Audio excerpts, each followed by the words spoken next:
కనుక ప్రభునందు ప్రియమైన దేవుని వారలారా, దయతో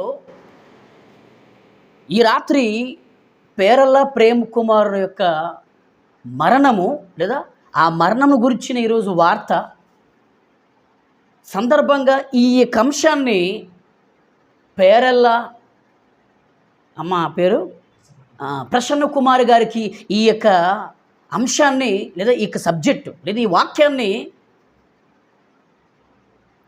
అంకితం చేస్తామండి ఈరోజు వారికి మాత్రమే. కనుక దయతో ఈ వాక్యం వింటున్న ప్రతి ఒక్కరు కూడా, మరణమును గూర్చిన వార్త వింటున్న ప్రతి ఒక్కరు కూడా బలపరచబడాలనే ఉద్దేశంతోనే ఈరోజు మీ ముందుకు రావడం జరిగింది ప్రియులారా. ప్రపంచ మోక్ష ప్రదాత క్రిస్టియన్ ఛానల్, అందులో మీకు ఎన్నో విషయాలు జరుగుతాయి. అందులో ఈ మరణమును గురించిన మాట కూడా మనల్ని ఎంతోగానో బలపరుస్తుందని నిజంగా నేను విశ్వసిస్తున్నాను. ఇప్పుడు అసలైన టాపిక్లోకి వెళ్ళిపోదాం. ఇంతవరకు పరిచయం చెప్పాను, ఇంట్రడక్షన్ చెప్పాను మీకు.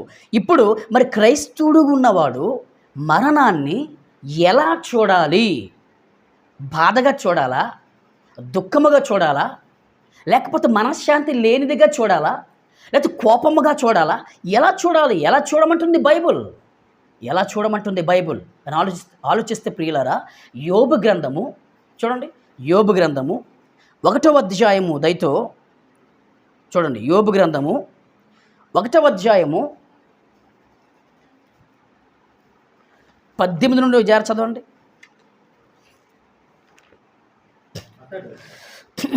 యోబు గ్రంథము 1వ అధ్యాయం ప్రియులారా చూడండి. 18. అతడు అంటే ఎవరండి అంటే యోబు. యోబు మాట్లాడుతున్నాడు. యోబు గారు మాట్లాడుతున్న సందర్భములో ఇది ఒక భయంకరమైన సంఘటన అక్కడ జరిగింది. ఆ భయంకరమైన విపత్తు జరిగింది, భయంకరమైన ఆపద జరిగింది, ప్రమాదం జరిగింది. విపత్తు ఏంటి అని ఆలోచిస్తే ప్రియులారా చూడండి.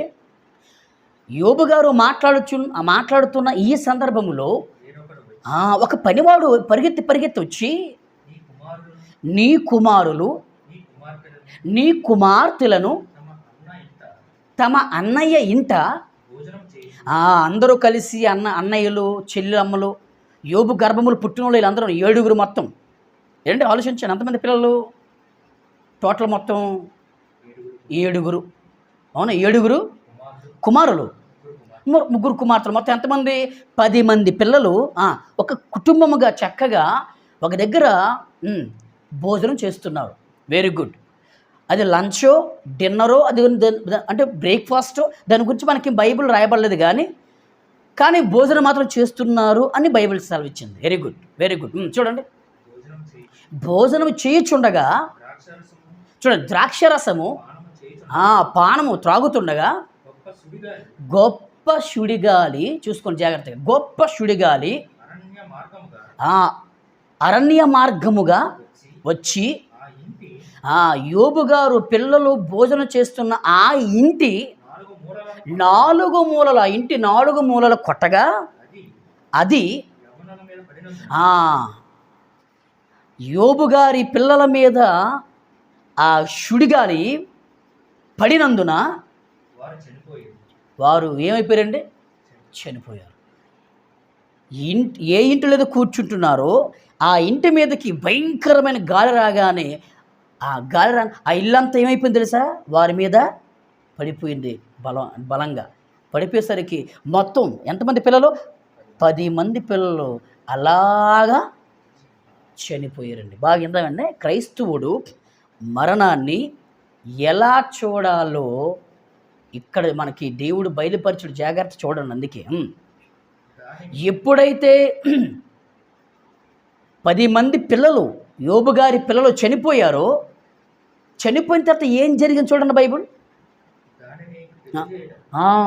అంటే యోబు గారి గర్భమున పుట్టిన ఈ 10 మంది పిల్లలు చనిపోయారు అనే విషయం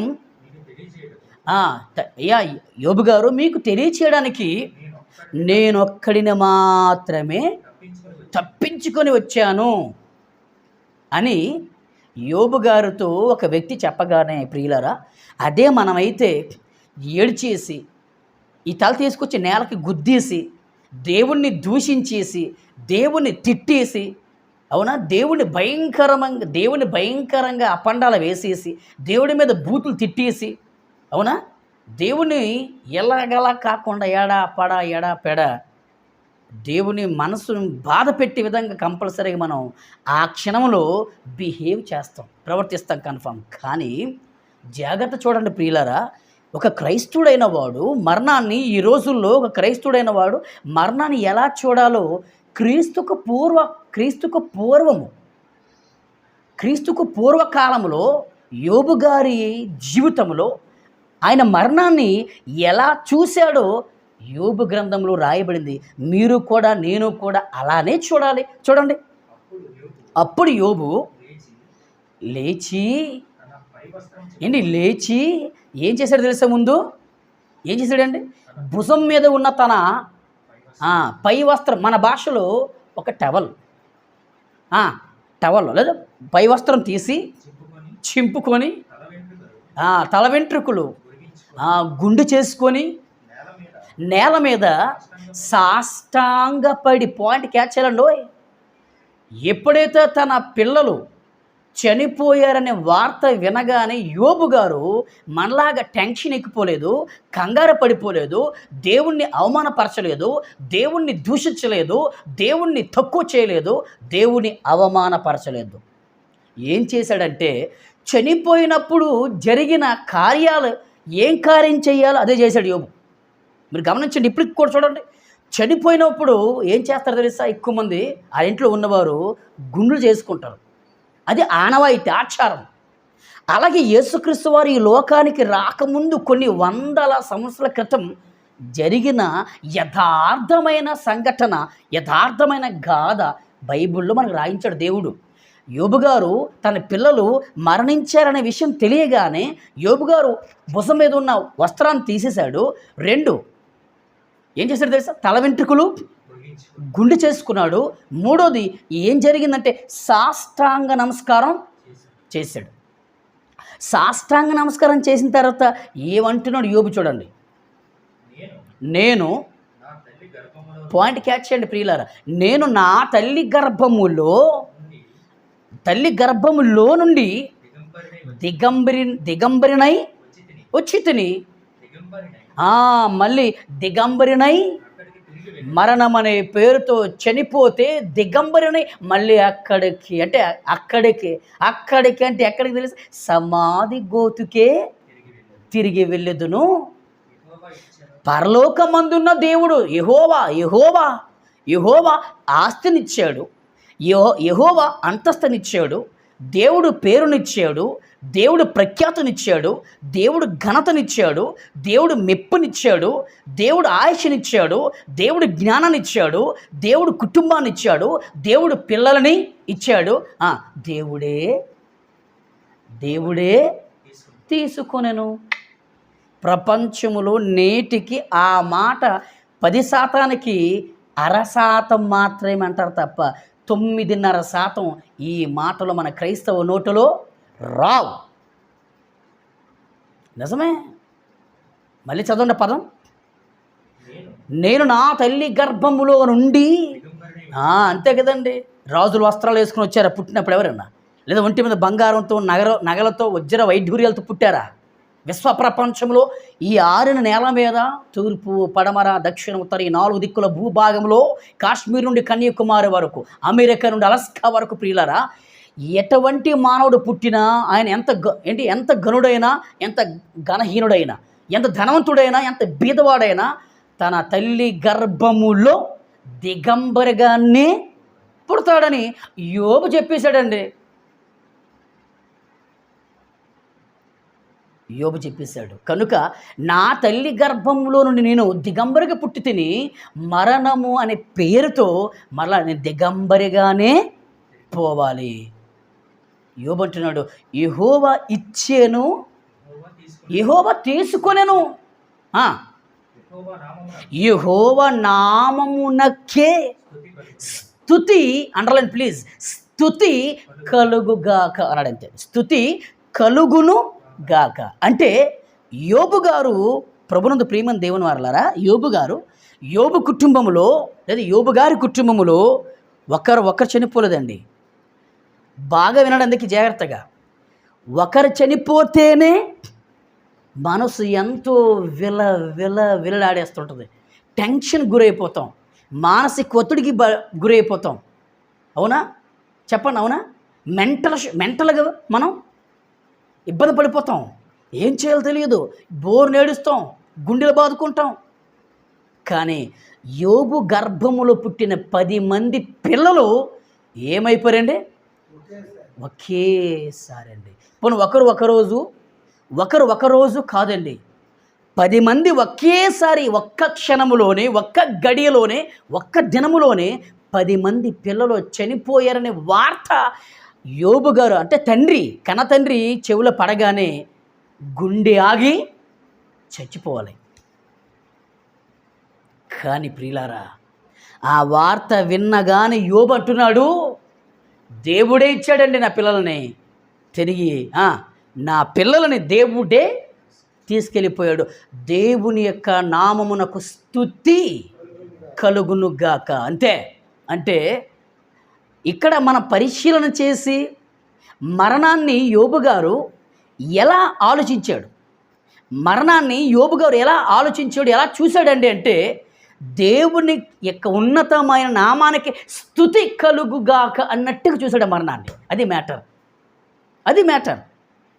అంటే చావుని లేదా ఒక మనిషి డెత్ని లేదా ఒక మనిషి మరణాన్ని ఒక భక్తుడు ఎలా చూశాడండి అంటే దేవుడు స్తుతింపబడునుగాక, దేవుడే మహిమపరచబడునుగాక, దేవుడి ఘనపరచబడునుగాక.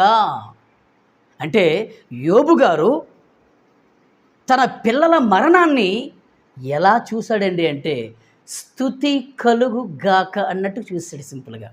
అదే మనమైతే ఏంటి, దేవుడే తీసుకెళ్ళిపోయాడు, దేవుడే చంపేశాడు, దేవుడు ఇలా చేశాడు, దేవుడు అలా చేశాడు అని పిచ్చి మెంటలు మాట్లాడతాం మనమైతే. కారు కోత కోస్తుంది దేవుడి మీద.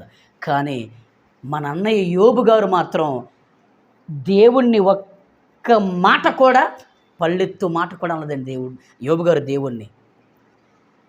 యెహోవా నామమునకే స్తుతి కలుగుగాక అన్నాడంతే. ఎవరంటారండి ఈరోజు? అసలు ఆ కుటుంబంలో ఏం జరిగింది? ఒక భయంకరమైన విషాద గాథ. ఒక విషాదం ఏమైంది? అలుముకుంది. ఒక విషాదం చోటు చేసుకుంది ఇంట్లో. ఒకరు చనిపోతేనే యాక్సిడెంట్తో చచ్చిపోయారు, లేదా రోగంతో చచ్చిపోయారు, ఉరుగు పోసుకుని చచ్చిపోయారు, ఆ ఇంటికి ఒక పెద్ద విషాద గాథ అని పేపర్లు. కానీ ఒక్క కుటుంబంలోనే 10 మంది పిల్లలు చనిపోయారనే విషయం తెలియగానే అబ్బతాడుకొని చెప్పండి దేవుని పిల్లలారా, ఎంత విషాద గాథ ఆలోచించండి, ఎంత విషాదం చెప్పండి, ఎంత బాధాకరం. అదే మనమైతే గుండె ఆగి ఆన్ ది స్పాట్ డెత్, మనమైతే చనిపోతాం. మనమైతే ఆ మరణ వార్త వినగానే, ఆ మరణమును గూర్చిన విషయం వినగానే మన గుండె ఆగిపోద్దండి. ఒకేసారి 10 మంది పిల్లలు చనిపోయే విషయం నిజంగా మాట చెవులో పడగానే మనం చనిపోతామండి. కానీ యోబు గారు చనిపోలేదు ప్రియులారా, చనిపోలేదు. ఆయన యోబు గారు మరణాన్ని ఎలా చూశాడండి అంటే దేవునికి మాత్రమే స్తుతి కలుగుగాక అన్నట్టు చూశాడంతే. ఈరోజు దేవుని స్తుతిద్దామండి, దేవుని సంతోషపరుద్దామండి, దేవుని ఘనపరుచుకుందామండి, దేవునికి రెస్పెక్ట్ ఇద్దామండి, దేవుని గౌరవిద్దామండి. ఎప్పుడండి? ఉద్యోగం వచ్చినప్పుడు దేవుని ఘనపరుద్దామండి. మా పిల్లలు పాస్ అయిపోతే దేవుని స్తుతిద్దామండి. మా ఇంట్లో ఉన్న పిల్లలకి పెళ్ళి అయిపోతే హల్లెలూయా దేవునికి మహిమ కలుగుగా కందామేండి. అది ఈరోజు క్రైస్తవులకున్న అవునా ఒక మంచి ఆలోచన కాదండి. దేవుడు మేలు చేసినప్పుడే దేవుని స్తుతించడం కాదు, దేవుడు మనలను దీవించినప్పుడే దేవుణ్ణి మహింపరచడం కాదు. మరి ఈరోజు ప్రతి సంవత్సరం కూడా మన మధ్యలో ఉన్న మన ఆత్మీయ సహోదరులు పేరల్ల ప్రేమ్ కుమార్ గారు ఎన్నో సంవత్సరాలు అవుతుంది చనిపోయి, నాకు తెలియదు ఎన్ని సంవత్సరాలు అవుతుందో, సుమారుగా ఒక 15-16 సంవత్సరాలు అండి చనిపోయి. మరి 15-16 సంవత్సరాల నుండి కూడా ఆ జ్ఞాపకార్థ కూడిక సందర్భంలో ఏం జరగాలి? బాధ బాధ బాధపడకూడదు, ఏడవకూడదు, దుఃఖపడకూడదు, ఏమీ అవ్వకూడదండి. ఏం జరగాలి తెలుసా ప్రియులారా? నా భర్త ప్రేమ్ కుమార్ని దేవుని పిలుపుకి శిరస్సు వంచాడు, వెళ్ళిపోయాడు, ఇప్పుడు ప్రభువునందు నిద్రించాడని, ఇదిగో ఒక మంచి మరణ వార్త నేను విన్నాను అని తన భార్య పేరల్ల ప్రసన్న కుమార్ గారు, ఏమండి మన ఆత్మీయ సహోదరి, ఆమె ఏమవ్వాలి తెలుసా? ఎంతో సంతోషించాలి, క్రియారూపములో ఆ దేవునికి ఘనపరచాలి. అంతేగాని దేవుడు మేలు చేసినప్పుడే దేవుడు గొప్పవాడు, దేవుడు ఆశీర్వదించినప్పుడే దేవుడు గొప్పవాడు, ఇది కాదండి.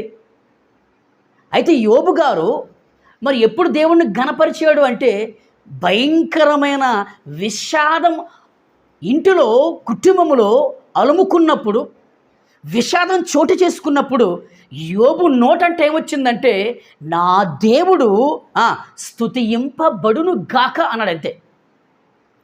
కానీ ఈ రోజుల్లో ఆ విధానం మారిపోయింది, స్తుతించే విధానం మారిపోయిందండి. ఆలోచించండి ప్రియులారా.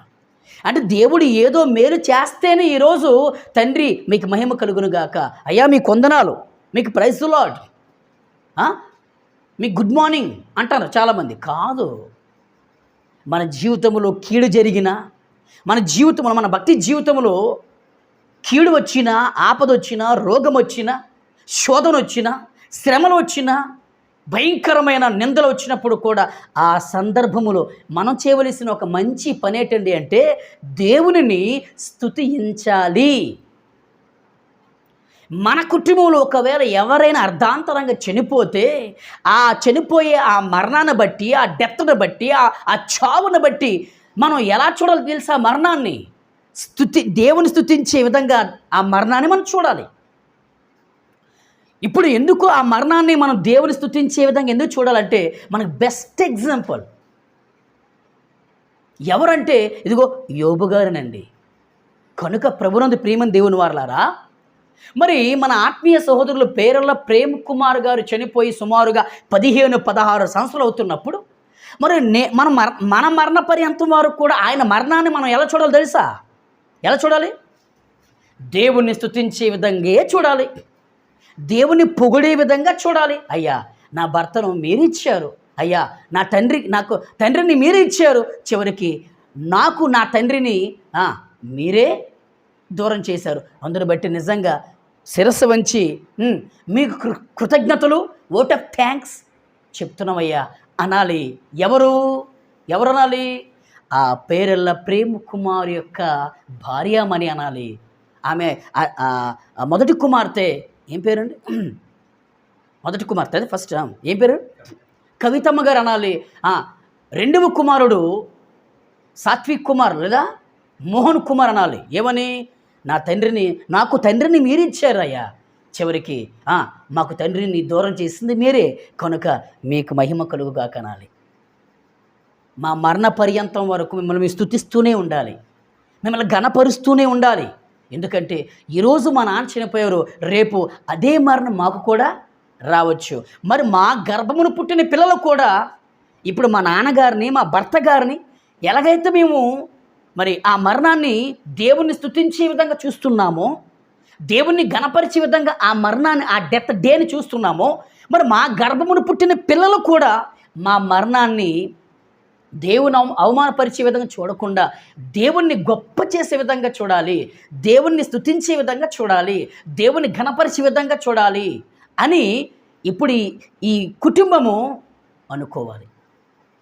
అలా అనుకోవాలని ఏంటి నిజంగా ఆశిస్తూ, నిజంగా ఆ కుటుంబానికి శక్తి కలిగిన దేవుని యొక్క వాక్యపు మాటల ద్వారా ఆదరణ కలగాలని, అదే వాక్యపు మాటల ద్వారా ఆ కుటుంబం ఆత్మీయంగా బలపరచబడాలని, ఆత్మీయంగా దీవించబడాలని ఒక సేవకుడిగా, దేవుని కుమారుడిగా, క్రీస్తుకు దాసుడుగా, సంఘానికి సేవకుడిగా పేరల్ల